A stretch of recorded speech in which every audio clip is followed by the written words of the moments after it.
Sasha and Malia Obama have grown up in the spotlight. They entered the White House at 7 and 10 when their father Barack Obama became president in January 2009. The sisters have since grown into stunning young ladies with goals and interests on their own.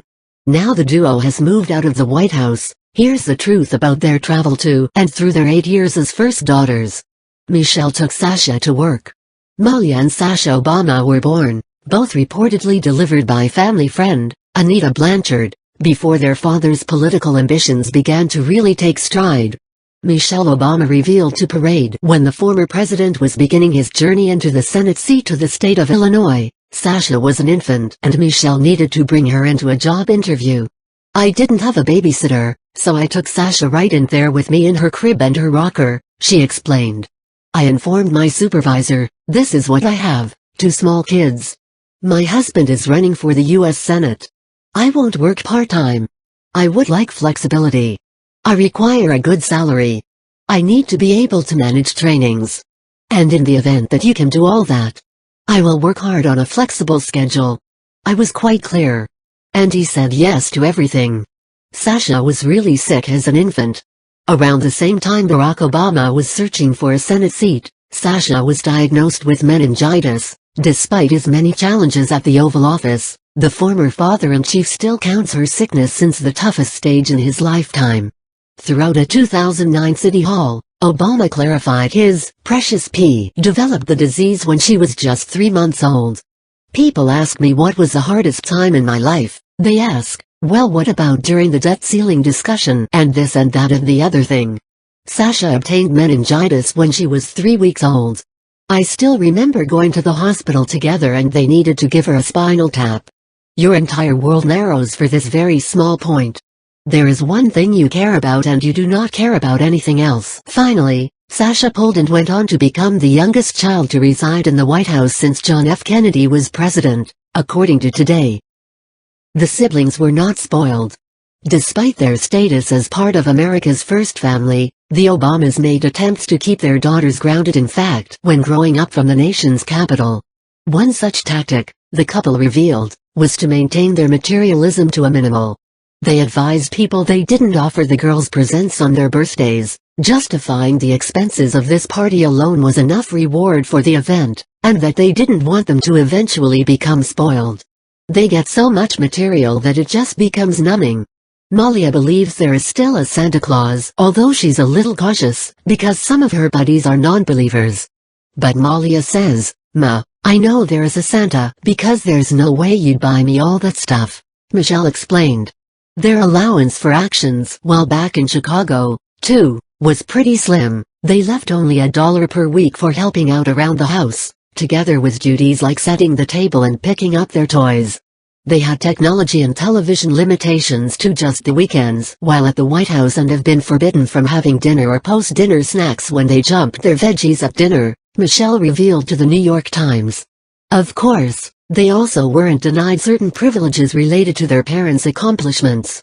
The girls were sent to some of the finest private schools in Chicago and Washington, D.C., the University of Chicago Laboratory School and Sidwell Friends School, respectively.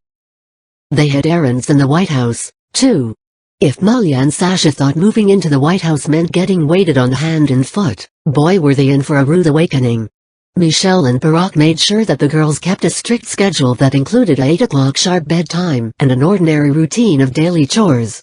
As detailed by the New York Times, Malia and Sasha were expected to make their own beds, clean up their dogs' bathroom piles, and get themselves ready in the mornings for school. As Michelle explained, "That was the very first thing I said to a number of the team when I did my trip, telling employees, do not make their beds. Make mine. Skip the kids. They have to learn these things."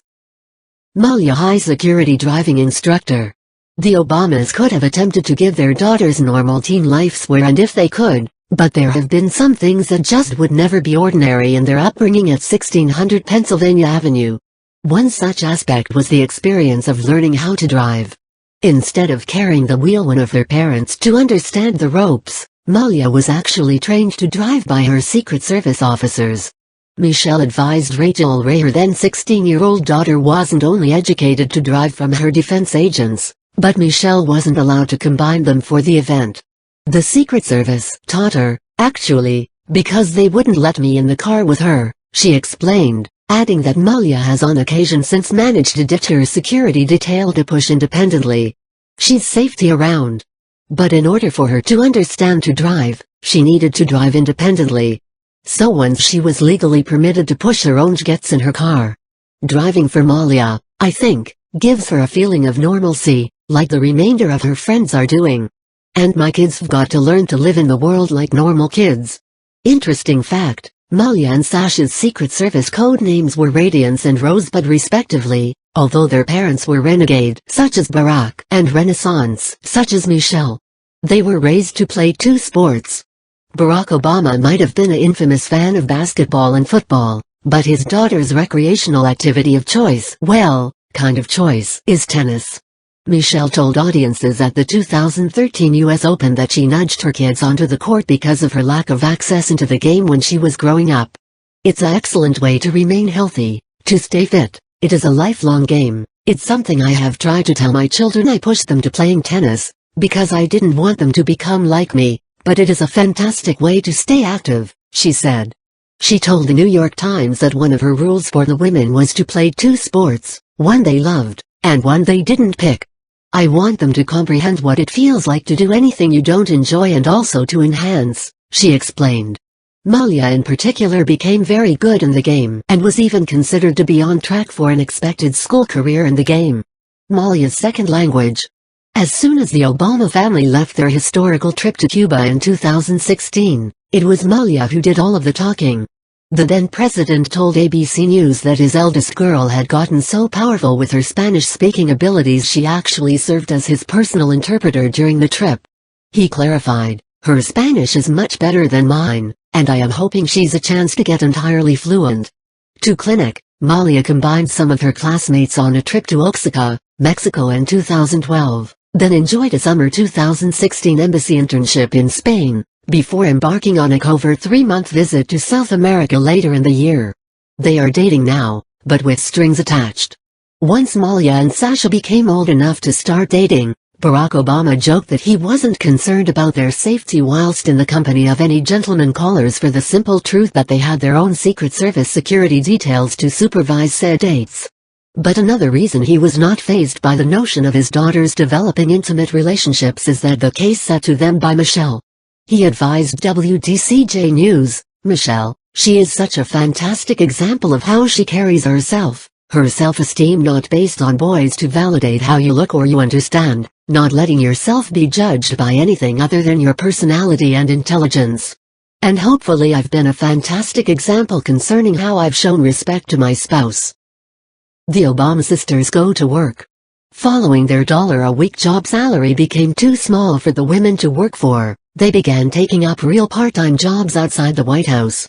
Malia interned for HBO's Girls and got to perform on the collection of this Halle Berry series Extant as a production assistant, which meant she was often fetching coffee for its cast and crew while helping to keep the collection free of interference. About the adventure of working with the first daughter, Berry explained, "She is graceful, and lovely, and just charming and delightful. She's pretty impressive." Malia's interest in the Hollywood industry has not stopped there, as she will also intern for the infamous Weinstein Company in New York City for the months leading up to her very first year of school. Meanwhile, Sasha's first job was operating the drive-through window in a fish restaurant in Martha's Vineyard known as Nancy's, a project which included everything from the cash register to cleaning tables. The restaurant is reportedly a regular haunt for her parents when they're in town. Malia smoking scandal. Even though Malia and Sasha Obama walked off in the White House with their dignities undamaged, there were a few scandals to surround Malia during her stay as the first daughter. In the summertime of 2016, rumors swirled that Malia was part of a wild party on Martha's Vineyard that needed to be broken up by police while the family was on holiday in the region. Before the incident, she was allegedly caught smoking marijuana on camera throughout the Lollapalooza Music Festival in Chicago, Illinois. School always comes first for its Obama sisters. After graduating from high school in 2016, Malia Obama made a decision to choose Harvard University for her post-secondary education, but there was a catch. She was taking a year off before beginning her curriculum. Her decision to take a gap year was met with both praise and condemnation by outsiders, but the thought was that she'd spent a year after high school engaging in additional life experiences and adventures before getting a full-time student again. Also subject to intense speculation was the fact that Sasha was missing from her dad's final farewell address in Chicago, Illinois, particularly since a portion of his speech was a touching tribute to his family. As significant as the event may have been, priorities are priorities, and Sasha's most important job right now is being a student at her school. She had a science test scheduled for the morning after the address, so she was not able to travel to her home city to witness her father's speech in person.